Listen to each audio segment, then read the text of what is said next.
Hi, everybody. I'm Brittany Lewis, a breaking news reporter here at Forbes. Joining me once again is Senator Tammy Duckworth. Senator, thank you so much for joining me. Thanks for having me on. I appreciate you joining me today because I want to talk about this letter you sent Homeland Security Secretary Kristi Noem earlier this month. And in the letter, you accused DHS's general counsel of issuing what you called repeated tacit threats to the DHS Inspector General's office, which serves as the department's independent watchdog. And you said that these threats were reminders that Noem has the authority to kill or prevent any of their investigations, inspections, or audits. So to start off the conversation, what did you find out that prompted you to write this letter in the first place? Well, I had several conversations, and we'd seen the email from Secretary Noem basically to her, the Office of the Inspector General, which should be completely independent, basically reminding them that you serve at, I can fire you anytime, and President Trump can fire you anytime, essentially, trying to intimidate the Office of the independent counsel from actually doing their jobs.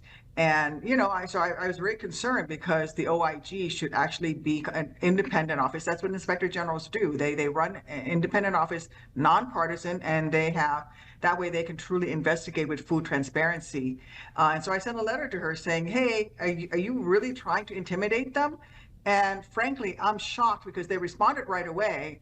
And their response, instead of simply denying that that's what they're trying to do, actually confirm that, yeah, we're here to intimidate, and we're going to make sure that we are, that we're proud of our efforts to sabotage Inspector General's independence.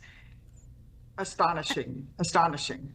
I mean, talk about that response a little more fully. Did they specifically straight up say, yes, we are trying to intimidate the Inspector General here?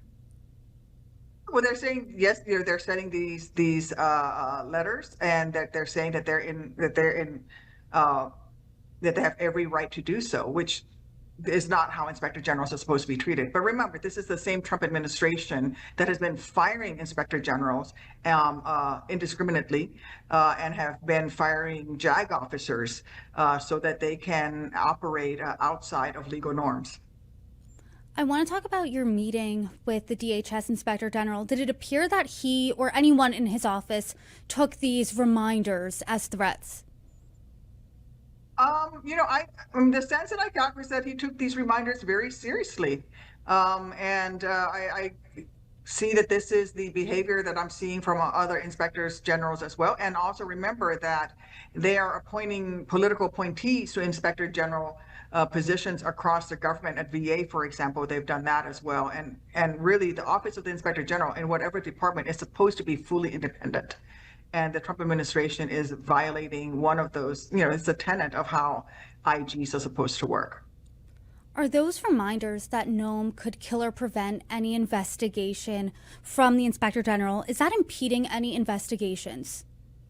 I think it is. I think it is. And we're going to continue to follow up on this to make sure that we dig into this and see what exactly that they're doing, and to try to find out what investigations have been killed. So, for example, some of the things that we've called for has been investigations into some of the ICE officers who've been involved in violence, both in Chicago but also in Minneapolis.